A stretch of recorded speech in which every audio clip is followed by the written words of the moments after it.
Hello, everyone. Um, Good morning, good evening, good afternoon, wherever you are. My name is John Glantz, and I lead the operational consulting practice at InflowCX. And we're here today for a webinar on key considerations in a healthy contact center.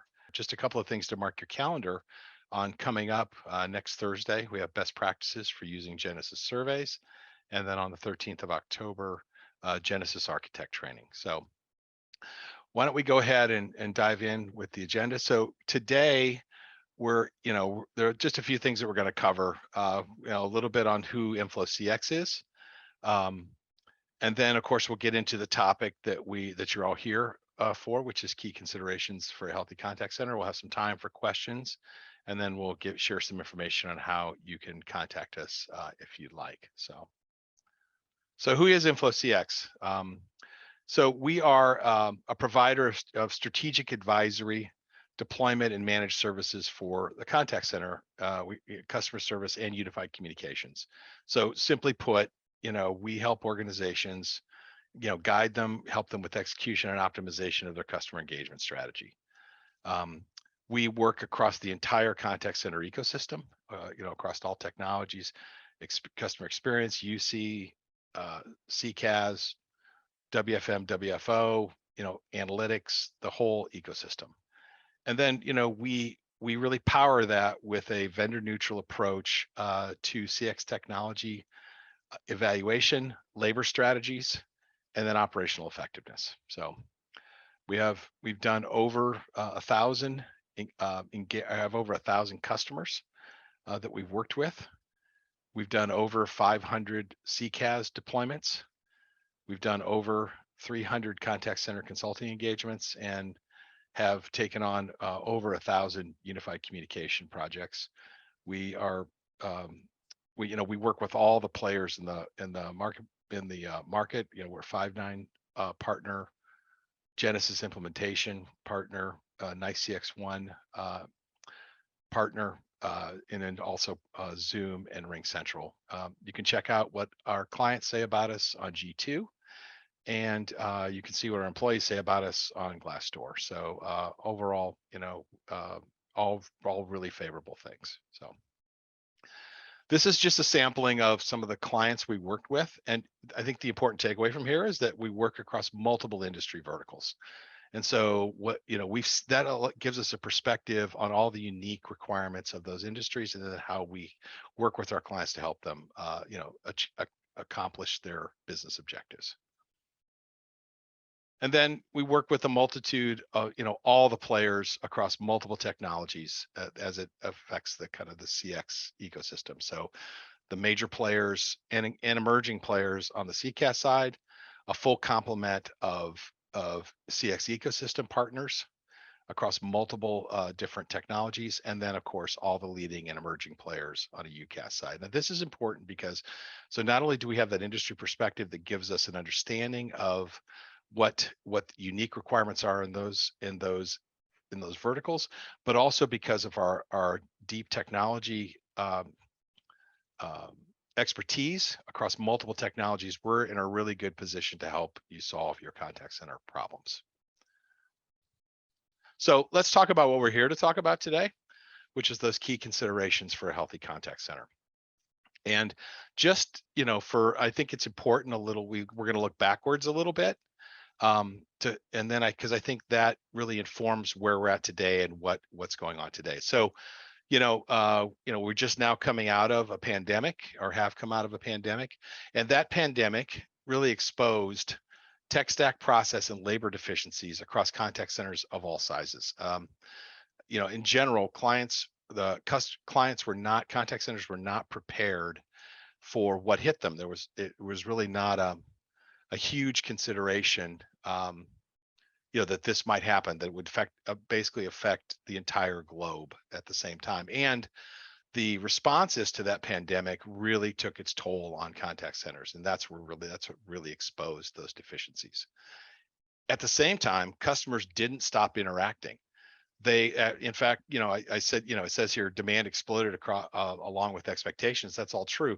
We were working with clients that saw 25, 50, even 100% increases in customer demand in terms of response, and that they saw key changes in not only the amount of response, but also how that response was coming in. So major shifts in response patterns that really threw everything off. And then, they were, after a short period of time, really customer expectations for how those should be satisfied really went up as well. And then, so, obviously no one sat still. They responded by making rapid changes, towards adopting digital and cloud solutions. And they really, changed their decision-making process or modified it in some cases by really prioritizing, quick decisions and rapid deployment. And, basically taking, what that really means is taking legacy process and alignment out of like their current tools and really moving it to these new technologies. So, the term you would hear here is lift and shift, and that's by and large what happened. So, kind of to present day, where are we at right now? Things haven't gotten easier. It's the demands on contact centers have never been greater. Call volumes are still up, maybe not as high than what we're seeing as where it was at kind of the peak of the pandemic, but they're still higher than they were than on a pre-pandemic level.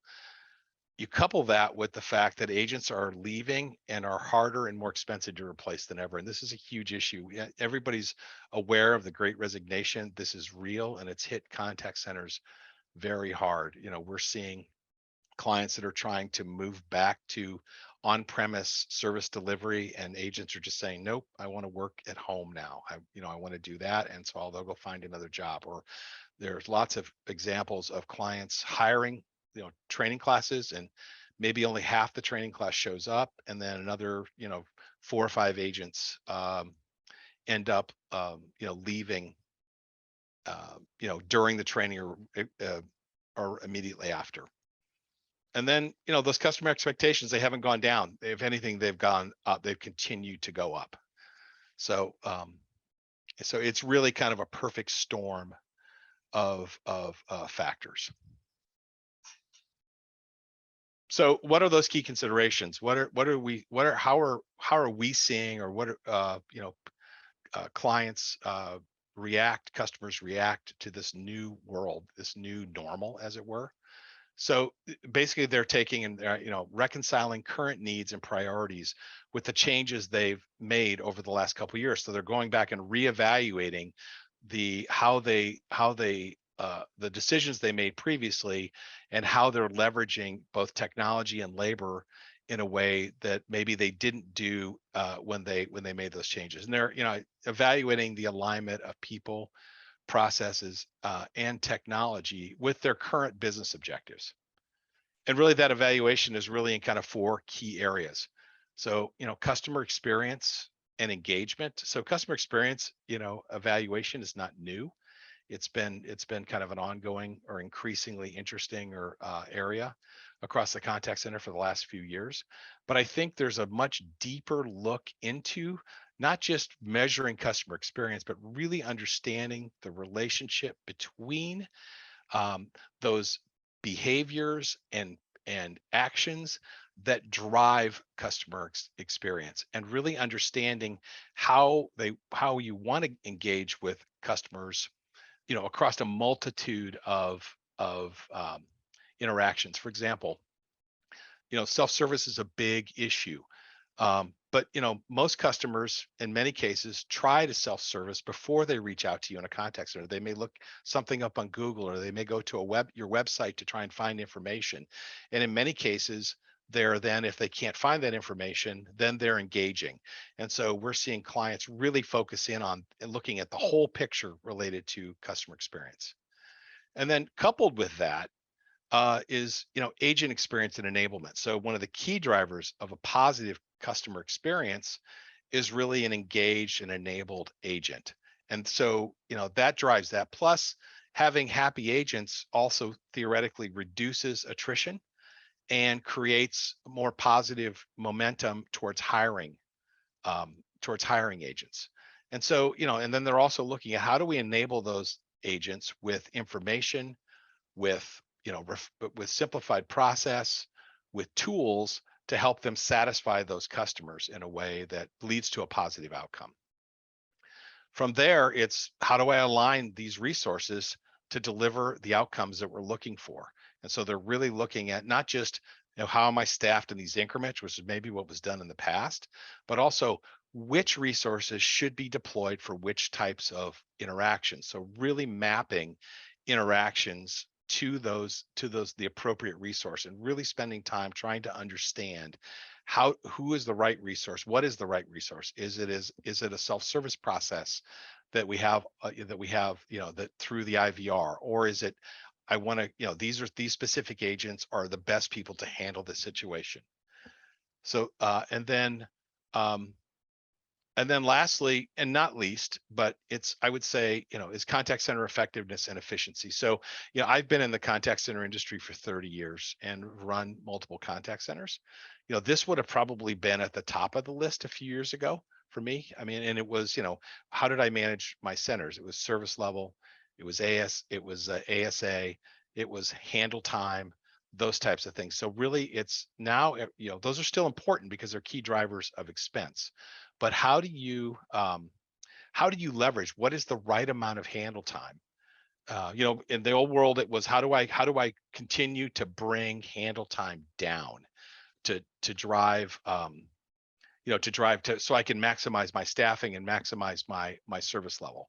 And so now clients are looking at, okay, what is the optimal handle time to deliver a positive experience, to not make our agents feel like they're not in control? What is that optimal handle time, and what's that relationship between handle and outcomes? And so those are really, it's much more sophisticated and nuanced potentially now. And in many cases, to they're coming to get an outside perspective because you're busy running an operation, you're busy flying a plane, right? So how do I do all these things when I'm running an operation with, even a small number of agents is a tremendous amount of work to accomplish those objectives. And so they're coming for an outside perspective and help. So how do we help clients? What do we provide? What does InflowCX provide? How do we provide that outside perspective for clients? And I've listed two things here that I think are, that I wanted to let you know about. One is a health check. And a health check is a limited engagement. The whole idea of being a mile wide and an inch deep, think about it that way. We evaluate performance, we evaluate, your technology alignment, we evaluate at a high level how you're interfacing or interacting with your customers, your workforce alignment. We evaluate all of that based on your business objectives, and then of course best practice, right? And then we come back to you and say, okay, here is the gaps that we found, from that will either make it difficult for you to achieve your business objectives, or in some cases, this is where you should be from a best practice standpoint based on the industry that you're supporting. And then the other way is an assessment. An assessment's a much deeper evaluation. It obviously takes more time. Those health checks they're usually done in a week or two. They get done. These are deeper engagements. They could take 4 to 6 weeks to complete. There's a comprehensive data analysis. We do in-depth stakeholder feedback and process observation. So we really get inside your business. We're going to measure customer experience and sentiment analysis. So we would want to take a sample of call recordings and then really evaluate them, to basically give you a perspective on not just here's where your customer experience level is, your CSAT is, or here's where sentiment is, but here are the behaviors that are driving that, and here are the opportunities related to that based on actual observation. And then we're going to deliver back to you the documentation. Here's the process we went through. Here's all the feedback. So here's what you told us. Here are our observations based on the data analysis, the on-site observation, and the call analysis. And then come back with a comprehensive set of findings and detailed recommendations that we prioritize by impact and complexity. So I'm going to stop now and open it up for questions, and then we'll go from there.